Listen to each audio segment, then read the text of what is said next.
Hello everyone, and welcome to the budget walkthrough for the template for my monthly budget. This video is meant to serve as an example reference point, so if you want to get more familiar with the template and how to use it, this is the video tutorial that I would suggest you to watch. And if you just want to watch this video before you purchase to see if you would even like the template, you can go ahead and do that as well. So getting started with the first tab that we have here, we see that we are drawn to the instructions tab. So this is the first thing that you should see. Up at the top, I just have my logo for Monets Money, and down here are the websites of where you can find my items. So I have my shop linked here and my Etsy shop. So if you want to look at those, that's all available, as well as all of my social accounts that can be found here as well on the instructions page. Here is just the welcome letter to thank you for your purchase and give you an overall explanation on how to use it. On the instructions tab, you will see this table of contents where you will have a video tutorial, which is what you are watching now, to learn how to use it. And then I also linked my monthly budget with me. This is a playlist on my YouTube channel of me using this template. So if you want to get some reference points on how to use it, you can go ahead and watch me as I do that month over month. And then the main thing on the instructions tab is to utilize the how to access your file. Now, when you purchase this, you should automatically be sent to make a copy, and then you will be able to make your adjustments. But if for some reason you find yourself within the file and you aren't able to make your inputs or add anything, you have been directed to the master file and you just need to go ahead and make a copy so that then you can begin your edit. So I just went ahead and put all of the steps that you would need to do right here within this how to access file, and you should be good to go. I also put my email here so that if you have any questions or anything, you can go ahead and message me and I will try to get back to you as soon as I can with any questions that you have. All right, so that is kind of the overall for the instructions tab. And if you are familiar with my channel, you will know that this is the second rollout for my monthly budget template. So a lot of this is very similar to the last one that I introduced. And then this one was mainly just some recommendations that you guys asked, and I went ahead and added those to this template to make it a little bit better.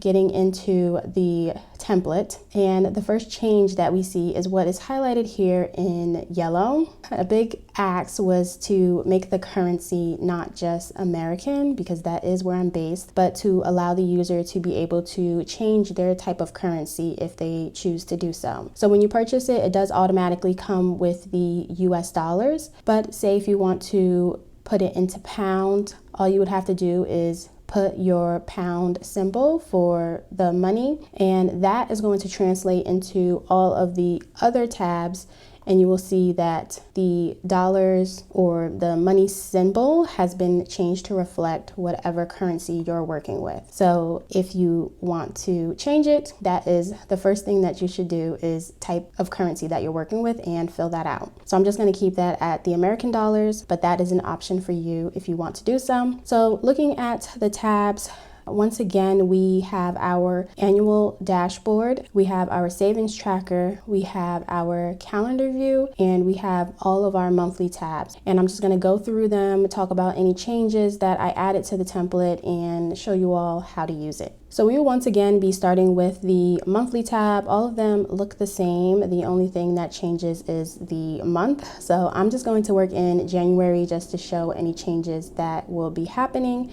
and to give it as an example reference point. So once again, keep in mind when using this template that if a cell is in white, that means that is something for you to hard key in, something for you to fill out. However, if there is a color or anything on a cell, that means that there is a formula in there and you should not be adjusting it. I do put a warning, so say you did try to hard key over it, you would get this heads up message to let you know that, hey, you are trying to make a change to a cell that is locked, and I locked it because it has a formula. So ultimately the template is yours, and if you want to make that change, you can go ahead and hit OK. However, I just advise against that if you're not very familiar with Google Sheets, Excel, and I would hit cancel, because changing this one cell can affect a different part in the template, and you don't want to, mess it up and confuse yourself. So if that is the case, just go ahead and hit cancel. But once again, it is your template, so feel free to do what you want. But I'm gonna go ahead and hit cancel. And looking at the layout of this budget template, again, very similar to the last one that I released. This is a budget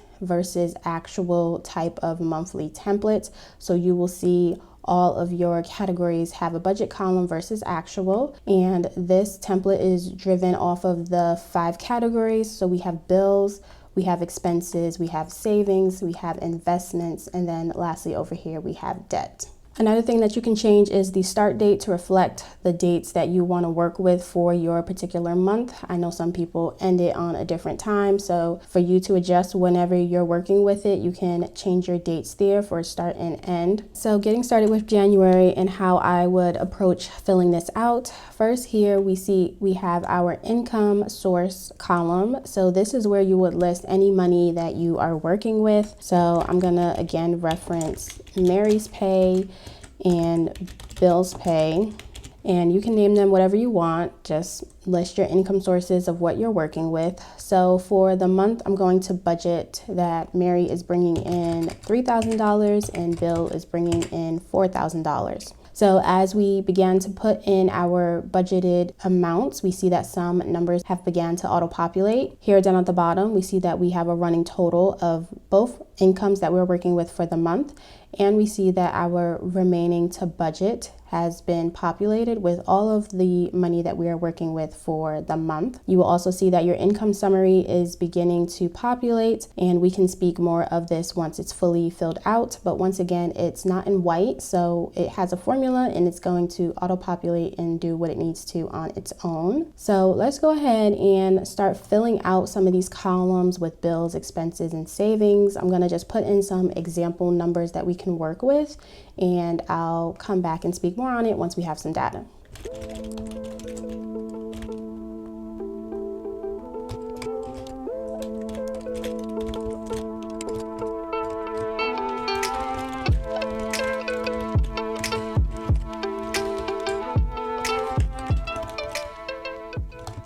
Okay, so as we see, I was able to get it down to a zero-based budget. If, for instance, you do over input your numbers and you're a little bit more aggressive and you have more bills than what you anticipated for the total, you see that it will come in red to let you know that, hey, you're in the negatives. But if everything evens out, and if you are a type of person that likes to zero-based budget like myself, you will get that down to the zero. So once we filled that in, we see that some graphs have began to populate. So this first one up here we see is budget income breakdown. So this is just giving you a pie chart based off of all of the 5 categories that we have and what we inputted to show you what percent of your money is going where. So here we see that bills is sitting at 42%, savings at 24%. So this just gives you a quick glance to see where's your money going, and if you're comfortable with that or if there's some things you want to work on, it's a nice quick glance for that. Over here is the bar graph that will begin to populate. The pink is going to be any of your budgeted money, so just telling you where most of your money is going based on the category. And then the second bar graph that isn't populating yet would be your actual. So again, just to give you a visual representation of how your budgeted versus actual came out. Over here we have 2 more boxes, but we see that they are empty, and that is because if you read the title, they are based off of actual income, so actual breakdown and then your actual savings. So if you have not filled anything within your actual columns, then there's nothing to populate. So once again, you would set up your budget at the start of the month with your budgeted amount to see where you think your money is going to go, and then at the end of the month we can come and close it out with our actual numbers to see how we did. You will also see that your income summary has been auto-populating, so you can get a full running total of your bills. So overall, we're at $2,940. You can also see that total down here at the bottom of the column as well. So again, just another number point to tell you how much of your money went where. And if you do a zero-based budget, then everything will be rolling down to a leftover of 0. So this is just typically how I would start my month, see how I plan for my money to go, and hopefully we would be in line. But that is really all you do for the budgeted. And for actual, it's very similar, same process. All you have to do is to make sure that you are filtered now to your remaining actual, so that then once you begin putting in your numbers here, you will see that your deductions will reflect your actual numbers. So let me just go ahead and fill those in with some examples.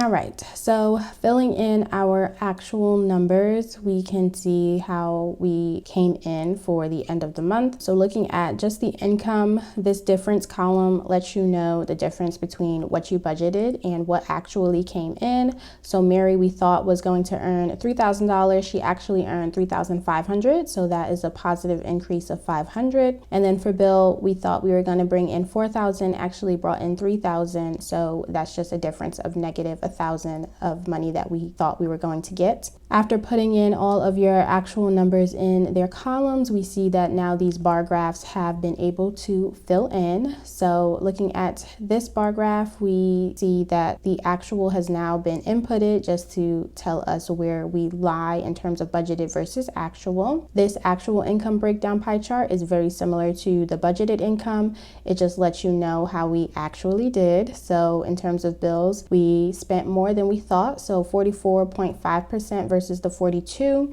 So again, another reference point to let you know if there are some categories or things you want to work on. And then this savings breakdown references everything in this savings section to let you know who got the most money in which category, just to show what you are focused on. And if that is the category that you are prioritizing, then of course it would get the majority of the money. So with this example, the family is focusing on their emergency fund, so about 70% of their funds went there. And then over here, looking at the income summary, this is the final thing I like to look at. Again, this is formula driven, so not much to do, but just so you can see. So we already spoke on the income. Overall, we have $500 less than what we anticipated. So looking at your bills, if you brought in less than what you budgeted, because ideally we want to keep our bills low, it will flash green, even though it's a negative, because that's something that we would want to do. Similar for expenses. If we were able to make our expenses lower than we anticipated, it would be a negative, and that would show as green. As for savings, that's kind of the opposite thought process. Ideally, we want to save what we can. So if we did come in less than what we budgeted, which happened here, it will be a negative and it will read red, with $250 less than what we thought we were gonna save. Investments, the same thing. We were under $100 versus what we anticipated to invest. And then for debt, the same thing. We were under what we thought we were going to put towards our debt. And then overall, again, it rolls to a zero-based budget to let us know that every dollar has a place. So that is really simply how we would fill out the top. Again, the main difference for this is that I added these dollar symbols so that then they can read in your currency. But other than that, very similar to the previous template if you purchased it. And if we scroll to the bottom, we still have our expense tracker, so we can go ahead and fill that out to explain how that works. And in terms of this expense tracker, any categories that you want this to read will focus on all of the categories that you put in this expense section. So if you want something to populate down at the bottom, just make sure you have inputted it in this column. So the expense tracker is really to help you with your variable income and see how you're spending within it, and another point to tell you where your money is going. So if we want to say, for example, I went to Walmart on the 2nd and I took that out of my spending category and I spent $50 there, we will see that this pie chart will begin to populate. So I'm just going to fill in some more examples of my spending to give us a better visual. Okay, so I just put a few things in here just to give us some data to work with. So looking at my expense tracker, if I was to close out for the month, we would see that majority of my spending went towards groceries. So about 55% is there. And if you feel like, okay, maybe I overdid it in eating out, overdid it with my clothing shopping, this will let you know how you did for the month, and you can keep that in mind for your next month to, try and calm down if that's something that you want to work with within your budget. But majority of these things down here, they're not in white. So of course that means that they are formulas. So all of these categories will auto-populate based off of whatever you put at the top here. And then this will give you a running total based off of the categories that you spent within your expense tracker to show you where they are rolling. I do have a little check mark here, so it will highlight how many times of that category within the expense tracker to show you what you did, if that's something that you would like to look at as well. But the next thing that I like to do is to do my expense remaining check-in. So we see here the only column that's in white for you to enter is this rollover balance. This is helpful if you like to roll over your money month to month, but if you close out your categories each month and you start from zero, then there's no need for you to input here. But I myself like to roll over month. So let's say gas from the previous month, I still had $30. I would input that there. Spending, I had 50, groceries, I had 100, clothing, I had 30, and eating out, I had $20. So those dollars that we are rolling over from the prior month is now being fed into our left to spend to account for your overall total. And how this left to spend reads is that it takes into account your rollover money. So it will add the $30, and then it's also going to add any money that you put in towards the month for your actual. So for this number to pop up, it does focus on this actual column, so you would have to put that in there. So this $50 for gas is now being recognized here for the $50 for the gas category. And then the left to spend adds these two numbers and subtracts it from whatever you spent from that category for the month. So we spent $30 so far, and that is how we roll to our left to spend of $50 that we are working with. So again, this is just a reference point if you need it. I like to look at this just to see where my money's sitting, if there's something I'm struggling with, because this will basically support you until you get your next paycheck. So it gives you a nice gauge to see where you're sitting at. But again, very similar to the previous budget template in terms of the expense tracker. And that is really all the monthly tabs have to offer. So again, they are the same through every month. So you would just do that same process. And that is really the overall breakdown for how that works. So the next tab that we can speak on, and I started with the monthly tabs because that really drives the rest of the tabs. So that's the one that you would do the most work in month over month. But we'll go ahead and jump into the calendar view because I have made some changes to this based off of you guys' suggestions from the last one that I had. So the calendar tab is just a nice visual reference point to tell you where your money is and when things will get deducted. It's very helpful if you are budgeting based off of your pay cycle, so then you know what bills are going to be paid for that payday. With the calendar tab, you can filter for the year that you want to speak to. So we're going into 2026, and then the drop down month will also change. And once you change the month, these numbers auto-populate to reflect, how they're supposed to read. So I'm just going to put it back on January. And the suggestion I got was to add an income section. So let's just say that Mary and Bill are paid bi-weekly. So we can say Mary pay 1, and then we have Mary pay 2. And Mary will get paid on the 2nd. So you would just have to put the day that we're talking about on the calendar. So you would just put 2 if she's paid on the 2nd. So we see that the Friday lays on the 2nd. So I'm just going to say she gets paid there, and she gets paid on the 16th. So you will see that those two things are popping up on your calendar. And then we'll say Bill is also paid bi-weekly, and he gets paid on the other cycle. So he will get paid on the 9th and the 23rd. So here you see, looking at your calendar, you're getting paid every Friday. This family has something coming in. So once we start putting in our bills, so we can say rent is due on the 1st, electricity is due on the 6th.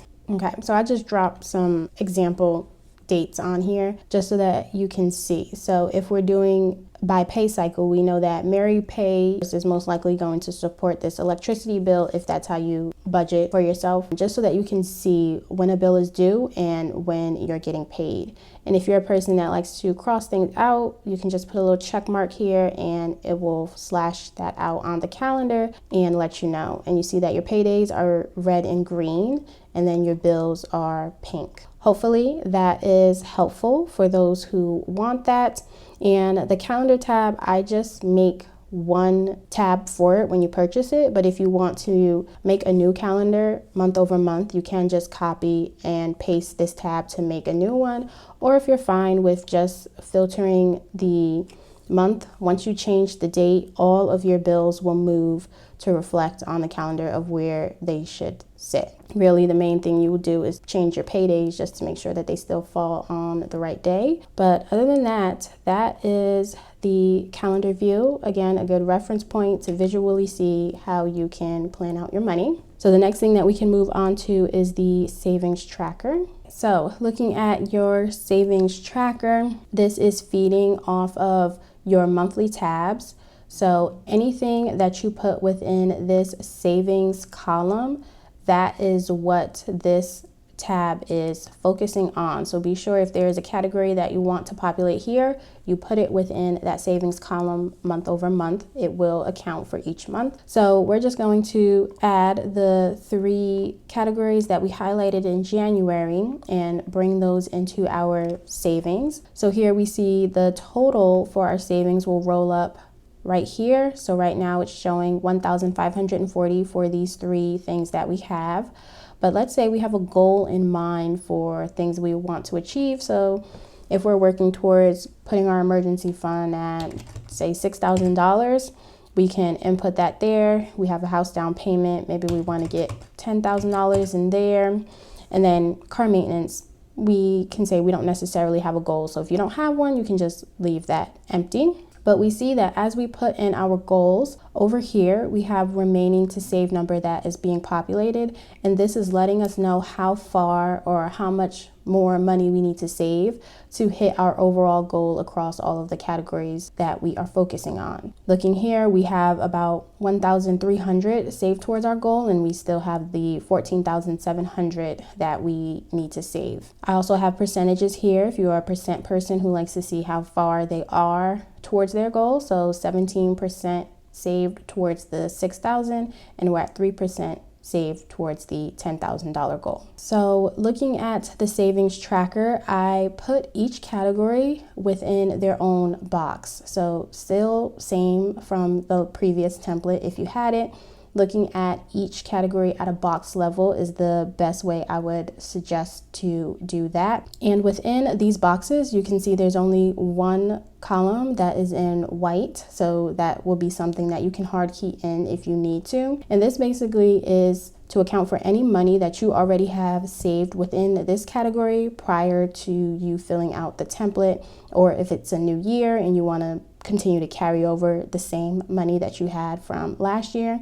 This is where you would enter that. So let's say in our emergency fund, we already had $1,000. So we can add that, and we see that the overall total has been increased to reflect our total $2,000. And we also see that our remaining to save went down to reflect the $1,000 that we already had. So you can put that in for each category if you already have the money, but the rest of this will auto-populate month over month as you fill this in. Looking at the tops, for the other graphs that we have here, these are just bar graphs that will populate based off of however many categories you want to input.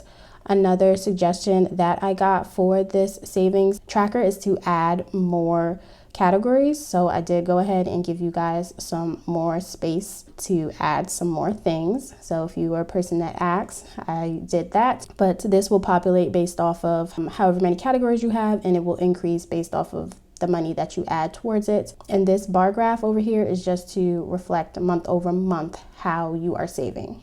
And then the last thing that we have over here is the savings withdrawal tracker. And this is used to account for any money that you're taking out of your savings throughout the year. So let's just say on the 14th of January. Let's say I had to get an oil change. I'm going to take that out of car maintenance. So again, this will auto-populate, so nothing for you to type within here.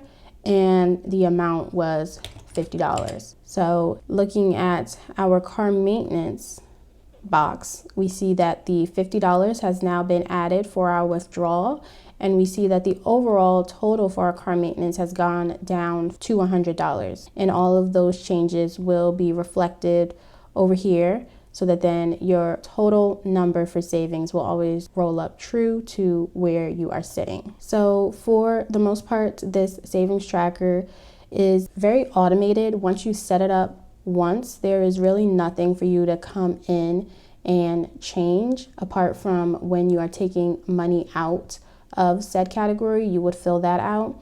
But once you set it up and add however many amounts you started with for your categories, and once you set your goals and decide what you want to track, all of these numbers will just auto-populate month over month, and this tab will really just serve as a checking point just to see how things are, gauge where you are saving towards your numbers, and make sure that everything looks good. But that is the breakdown for the savings tracker. And then the last thing that we can get into is the annual dashboard tab. And I did make a few changes for this one versus what was on the last budget template, but overall it's the same concept. So the annual dashboard is to show you for the year how you are looking. So since we only inputted January numbers, that's all we are going to see. But throughout the course of the year, you will see overall how your money is behaving. So up at the top, we have all of our categories. So we have income, bills, expenses, savings, investments, and debt. So that is showing you for the year how you are rolling up. We have your cash flow overview. So again, just the same numbers that populate up at the top to show you how much you are working with, and then your total cash flow for all of those categories. Here is the pie chart that will show you percent-wise how your categories are rolling for the year, and then another version for a bar graph to give you a visual there. And then this is showing you month over month how your money is behaving, so you can see, which month was your biggest, which month was your lowest, to give you some hindsight into planning and budgeting for next year. And the only thing that is on white that you can fill in is your income sources. So if you want to get a deeper dive and just see specifically which income source behaved for a particular reason for the entire year or how it did, you can just do a drop down and this will show you that number. So any income sources that you would list on your budget for the month, that is how that will auto-populate there. And then that page is only focusing on actual numbers. So anything budget related will not populate on the annual dashboard. We are only speaking to actualized numbers. So that will show you your total here for that. And then the thing that I changed that I'm really excited about is the pie charts by category. I found that this was helpful for myself this year because I was testing this new template all year just to make sure all of the kinks and everything is out for you guys. So now for each category, you will get your own designated pie chart for the year to see what you spent and how much of that accounted toward your percentage of spending. So again, since we only have January, that's all that we have here to show, but of course all of your months will populate throughout the year. So for January, we have a total of income of $6,500, and you can see who accounted for what, or if you have multiple sources of income, what source of income took the most percentage or contributed the most percentage of money for you. And then if you look over here at total bills, we see for January that rolled up to 2,890, but you can see on the pie chart what bill actually took the most. And in most cases, rent and mortgage will most likely be the biggest pie chart. And it's really just an eye-opener to see how much, or at least it was for me, to see how much rent was spent for the year. It's an eye-opener and depressing, but if these are things that you would want to look at, like say for instance, you feel like your internet is costing way too much in terms of your bills, like it's taking up too much of a percentage, that lets you know that, hey, maybe this is something I can look into lowering. This is something that I can look to see what are some discounts. So it's a real eye-opener to show you what's happening with your bills, because it can get, very mundane throughout the year, just paying. But when you take the time to actually see how much of your money is going where, it can lead you to make better financial habits. So the same process is thought for the rest of the categories. In terms of total expenses, you will get what you spent for the month and how much went where. Total savings, get the same thing. Investments, since we only did one for Roth IRA, it's just that one circle to go there. And then your debts, to show a percentage of what went where. So that was the main change I did on the annual dashboard. Nobody asked for that. I just found it helpful for myself, so I thought I would include it in this. But overall, you guys, that is all of the tabs within the budget template. So hopefully you all enjoyed the changes. Definitely let me know down in the comments your feedback and your thoughts. And I'm truly thankful for the people who have been using the budget template last year. And my main goal is just to help anyone who's interested in their finances. So I really hope that this template can offer some help for people who are interested. So that is all I have. Hopefully I answered all of your questions. If I didn't, email me, leave a comment. I will try to get back to you. I want to thank you for watching, and I will see you next time in my next video.